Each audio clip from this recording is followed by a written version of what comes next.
ఇందులో నిజంగా దయ్యాలు వేదాలు వదిలించినట్టుంది కేసీఆర్ పరిస్థితి చూస్తే. హ్మ్.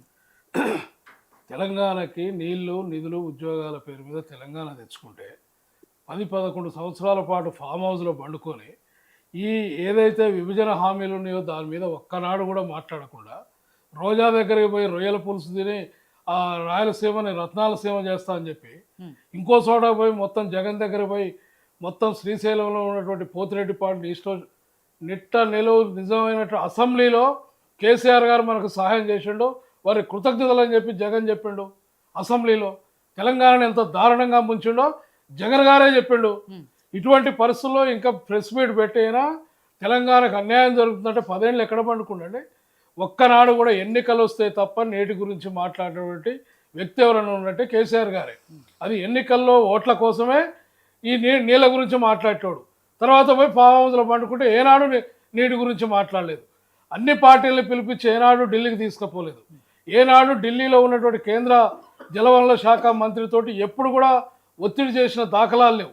అసలు ఈ చాలా ఇంపార్టెంట్ ఏదైతే తెచ్చుకున్నామో మనం తెలంగాణని, ఏదైతే జలదోపిడీ జరుగుతుందో దాని గురించి ఒక్కనాడు మాట్లాడకుండా తెలంగాణని అన్యాయం చేసినటువంటి వ్యక్తి ఎవరైతుందంటే కేసీఆర్ నాయకత్వంలో ఉన్న టీఆర్ఎస్ ప్రభుత్వం, బీఆర్ఎస్ ప్రభుత్వం. అత్యంత దారుణం. ఇవాళ దాని గురించి మాట్లాడేటటువంటి పరిస్థితి అంటే ఎంత దుర్మార్గం. బనకచర్ల వాళ్ళు ఇన్ని రోజులు మొత్తం ఎక్కడికక్కడికి వదిలిపెట్టుకుంటూ వచ్చిండ్రు. కృష్ణా బ్యారేజ్లో ఎన్ని నీళ్లు పోతున్నాయో ఆంధ్రాకి ఇంతవరకు ఒక్కనాడు మీటర్ పెట్టే పరిస్థితి లేదు. ఎలక్షన్ల ముందల 2 రాష్ట్రాల పోలీసులతో తగాదా చూపించి ఆంధ్ర తెలంగాణకు పెద్ద యుద్ధం జరుగుతున్నట్టు ఓట్ల కోసం అక్కడ ఇక్కడ వీళ్ళు క్రియేట్ చేసుకొని ఇటువంటి నాటకాలతోటి తెలంగాణ ప్రజలను ముంచిరు వాళ్ళు. ఇవాళ కాంగ్రెస్ పార్టీ మేము ఏమంటున్నామంటే, గోదావరి నది మీద 1000 టీఎంసీలు, కృష్ణా నది మీద 500 టీఎంసీలు ఇస్తే 1,50,00,000 ఎకరాలు ఇవాళ తెలంగాణకు బ్రహ్మాండంగా పారుతుంది. మీరు సముద్రంలో కలిసే నీళ్ళు కానీ ఇంకేమైనా కానీ మీరు ఏమైనా కట్టుకోండి, ఏమైనా చేసుకోండి. చర్చల ద్వారా ఇవాళ ప్రశాంతమైన వాతావరణంలో 2 తెలుగు రాష్ట్రాలు దీన్ని పరిష్కరించుకుందామని చెప్తా ఉన్నాం. దీన్ని ఇన్ని సంవత్సరాలు కూడా రాజకీయంగా తెలంగాణ ప్రజలను అమాయకులు చేసి వాడుకున్నది ఏదైనా ఉందంటే టీఆర్ఎస్ పార్టీ, వాళ్ళ స్నేహితుడైనటువంటి జగన్. ఇద్దరు వాళ్ళు కలిసినటువంటి ఫ్లెక్సీలు అన్నీ చూస్తున్నాం. వీళ్ళకి వాళ్ళ స్నేహితం ఉంది, వాళ్ళకి వీళ్ళ స్నేహితం ఉంది. కాబట్టి నిట్టలిలో ఉన్న తెలంగాణ ముంచింది, ఇద్దరు కలిసి ముంచారు. ఇవాళ మాట అంటే అసలు వాస్తవాలు చెప్పలేని పరిస్థితుల్లో చంద్రబాబు నాయుడు గురించో ఇంకొకరి గురించో మీరు 10 ఏళ్లలో ఏం చేసిరో చెప్పండి. మీరు 10 ఏళ్లలో నీటి కోసం ఏం పోరాటాలు చేసిరో చెప్పండి. సింహం నోట్లో తలకాయ పెట్టి తెలంగాణ తెచ్చినా అని చెప్పుకుంటున్నావు కదా, మరి దేని నోట్లో తలకాయ పెట్టి ఈ నీళ్ళ వాటాను ఎందుకు పరిష్కరించలేకపోయినావు? కేంద్రం మీద ఒత్తిడి చేస్తే ఇది పరిష్కారం అయ్యేది.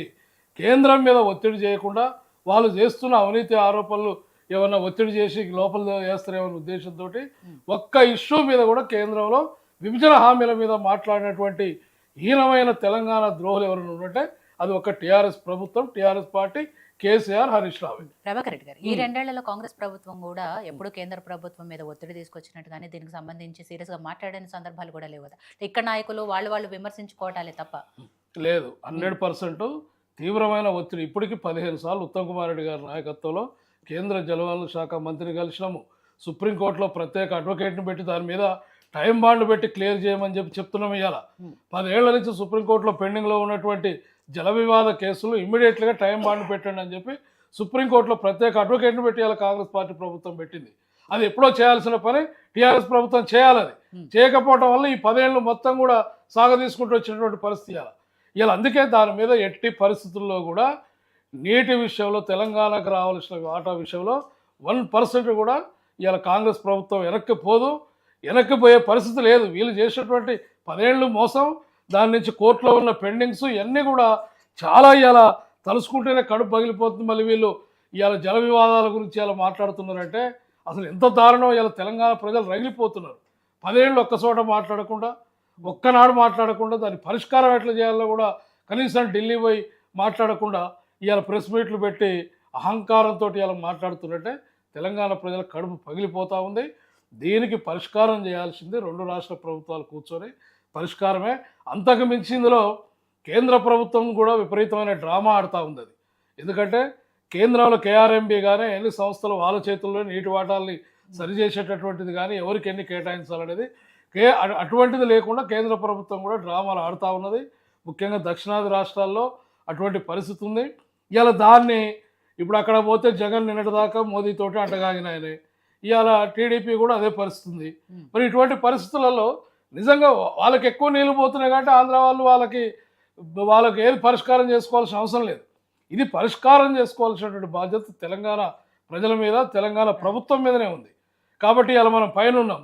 అవసరం అనుకుంటే ఖచ్చితంగా ఇది పరిష్కారం కాని పక్షంలో ఖచ్చితంగా అడ్డం తిరగానే అలా ప్రాజెక్టులు కట్టాల్సినటువంటి పరిస్థితి తప్పనిసరి పరిస్థితి. కానీ రెండు తెలుగు రాష్ట్రాల ప్రజలు అన్నదమ్ముల లెక్క కలిసి ఉన్నాం కాబట్టి అటువంటి పరిస్థితి వద్దు అనేది అలా రెండు రాష్ట్రాల ముఖ్యమంత్రులు చెప్తా ఉన్నారు. కాబట్టి కాంగ్రెస్ ప్రభుత్వం కూడా దాన్ని అనుకూలంగానే పోతూ ఉంది. కనీసం అప్పుడొక లేఖ, సంవత్సరానికి ఒక లేఖ రాయడం తప్ప ఏనాడు కూడా ఆ లేఖల మీద మళ్ళీ పోయి టీఆర్ఎస్ ప్రభుత్వం ఎక్కడ కూడా కలవనటువంటి పరిస్థితి ఉంది. ఇలా వాళ్ళు దీని మీద మాట్లాడుతున్నారంటే అంటే తెలంగాణ ప్రజలు మొత్తం ఆటవికులు అయిపోయినారా? వీళ్ళు చెప్తుంటారా? వీళ్ళు గతంలో చెప్తే ఇలా మాయమాటలు విన్నారు, ఇంకా చెప్తుంటారా?